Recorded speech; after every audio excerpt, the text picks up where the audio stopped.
পশ্চিমবঙ্গ নামক রাজ্যটি, যেখানে মুসলিমদের সেই সরকার বলেন তারা সব মুসলিমদের জন্য স্বর্গরাজ্য তৈরি করে দিয়েছে, সেই রাজ্যে মুসলিমরা সবচাইতে বেশি পিছিয়ে, এতটাই পিছিয়ে যে গুজরাট, দাঙ্গা অধ্যুষিত গুজরাটেও সরকারি চাকরিতে অন্তত 7% মুসলিম অ্যাবজর্ব হয়। সেখানে বামফ্রন্টের রাজত্বকালে মুসলিমরা 1%-এর নিচে চাকরি করতো। এখন এই রাজেন্দ্র সাচার কমিটি কিংবা নঙ্গরাজন কমিটির মতো যদি কমিটি মমতা ব্যানার্জির লাস্ট 14-15 বছরের রাজত্বকালে মুসলিমদের নিয়ে কোনো শ্বেতপত্র বের করে, তাহলে তুমি তার কঙ্কালসার অবস্থা দেখতে পাবে।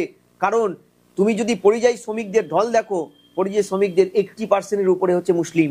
এবং মালদা মুর্শিদাবাদে বলাই হয় ঘরে ঘরে গড়ে 2 থেকে 3 জন পুরুষ বাইরে কাজ করে। ফলে এই মুসলিম সম্প্রদায়ের মানুষ সবচেয়ে বেশি প্রতারিত হচ্ছে এই সরকারের সময়। ঝন্টুবাবু, একটা কথা বলুন আমাকে। মমতা বন্দ্যোপাধ্যায় 2026-এ আগে ফুরফুরায় গেলেন, এর আগে 2016 নির্বাচনে একবার ফুরফুরায় গিয়েছিলেন, এই নিয়ে তৃতীয়বারের জন্য তিনি ফুরফুরায় গেলেন। বিরোধীরা একেবারে প্রশ্ন তুলছে যে ভোটের রাজনীতির জন্যই তিনি যাচ্ছেন, মুসলিম ভোটের জন্যই যাচ্ছেন, এই বিষয়টা না, একদম কথাটা 100% সঠিক শুধু নয়। খেয়াল করে দেখবে যে কবিগুরু রবীন্দ্রনাথ ঠাকুরের বাড়িতে বসে আছো, ইন্টারভিউটা দিচ্ছ। কবিগুরু রবীন্দ্রনাথ ঠাকুর 150 বছরেরও আগে এই মানুষের যে ভয়ের তাড়নায় ধর্মের দ্বারস্থ হওয়া, তার নিয়ে তোমার নটি পুজোয় পরিষ্কার লিখেছেন। কিন্তু আজকের দিনে অদ্ভুতভাবে এত বড় মাপের মানুষটি সে লেখাটাকে তুমি 60-70 নিয়ে ধরে নিয়ে তুমি দেখো, আজকের পলিটিশিয়ানরা ভোট ভয়ের তাড়নায় মূঢ় ধর্মটাকে কিন্তু আঁকড়ে ধরতে বারবার ছুটে বেড়ায়। এই যে ভোট ধর্মের খাতিরে রাজ্যের মুখ্যমন্ত্রী শুধু নয়, আমি মুখ্যমন্ত্রীকেই দোষ দিচ্ছি না, এভরি পলিটিশিয়ানস।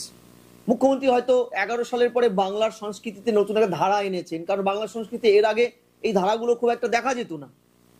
আজকে উনি যে ধর্মকেন্দ্রিক ভোট ব্যাংকের স্বার্থে, বিশেষ করে একদম স্পেসিফিক মুসলিম ধর্মকেন্দ্রিক ভোট ব্যাংকের স্বার্থে যে ঘৃণ সাম্প্রদায়িক বিদ্বেষের পোলারাইজ পলিটিক্সটাকে এখানে জন্ম দিয়েছেন, সেই পোলারাইজ পলিটিক্সের আছে কিন্তু রুটি সেকবে অপোনেন্ট অনেক পলিটিশিয়ান। ইতিমধ্যে তুমি দেখবে অপর যে বিরোধী তারাও কিন্তু এই তাপে রুটি শেখা শুরু করছে। এটাই বলে, এটাকে কম্পিটিটিভ কমিউনালিজম বলে, অর্থাৎ প্রতিযোগিতামূলক সাম্প্রদায়িকতা।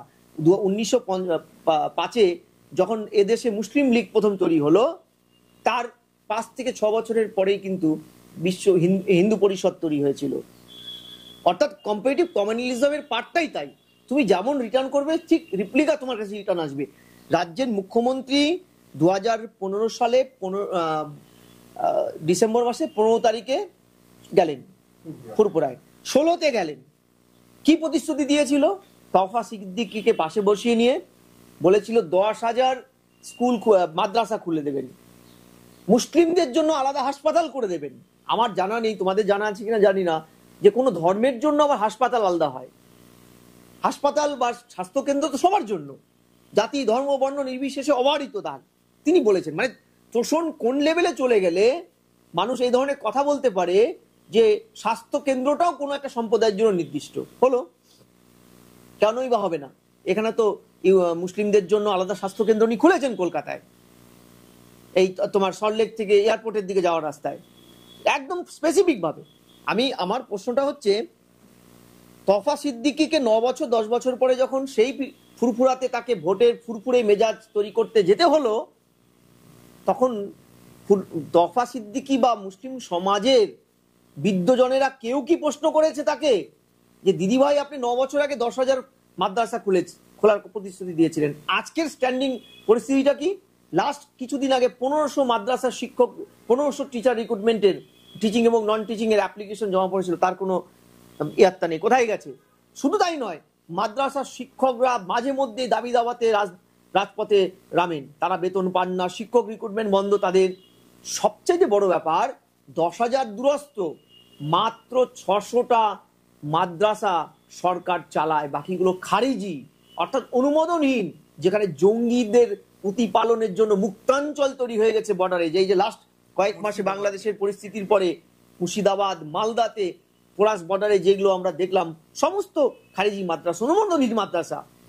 মুসলিম হতদরিদ্র মুসলিম এরিয়াগুলোতে তুমি গিয়ে দেখো, স্কুল নেই, চাকরি নেই, যত উনি মুখে বলছেন এই রাজ্যটাকে তিনি গুজরাট হতে দেবেন না। যদি আমি মুর্শিদাবাদের কথা একেবারে স্পেসিফিক ভাবে ধরি, মুর্শিদাবাদেও কিন্তু দেখা যাচ্ছে যে সবচেয়ে বেশি যে পরিযায়ী শ্রমিক সেই মুর্শিদাবাদে, সেখান থেকেই যখনই আমাদের ভোট আসে তারা আসে ভোট দিতে, ভোট থেকে চলে যায়। তো এই যে 10 বছর 14 বছরের মুসলিমদের জন্য কি উন্নয়ন করে দিলেন মুখ্যমন্ত্রী?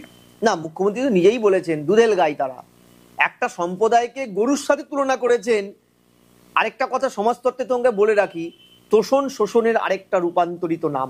তোমাদের বোধহয় খেয়াল আছে বামফ্রন্টের সময় তাদের শেষের দিকটা ক্ষমতার সাচার কমিটির রিপোর্ট, জাস্টিস রাজেন্দ্র সাচার কমিটির রিপোর্টটা বেরিয়েছিল, সেই রিপোর্টে স্পষ্টভাবে দেখানো হয়েছিল, সাচার এবং রঙ্গরাজন কমিটি, যে ভারতবর্ষে একমাত্র পশ্চিমবঙ্গ নামক রাজ্যটি যেখানে মুসলিমদের সেই সরকার বলেন তারা সব মুসলিমদের জন্য স্বর্গরাজ্য তৈরি করে দিয়েছে, সেই রাজ্যে মুসলিমরা সবচাইতে বেশি পিছিয়ে, এতটাই পিছিয়ে যে গুজরাট, দাঙ্গা অধ্যুষিত গুজরাটেও সরকারি চাকরিতে অন্তত 7% মুসলিম অ্যাবজর্ব হয়। সেখানে বামফ্রন্টের রাজত্বকালে মুসলিমরা 1%-এর নিচে চাকরি করতো। এখন এই রাজেন্দ্র সাচার কমিটি কিংবা রঙ্গরাজন কমিটির মতো যদি কমিটি মমতা ব্যানার্জির লাস্ট 14-15 বছরের রাজত্বকালে মুসলিমদের নিয়ে কোনো শ্বেতপত্র বের করে, তাহলে তুমি তার কঙ্কালসার অবস্থা দেখতে পাবে।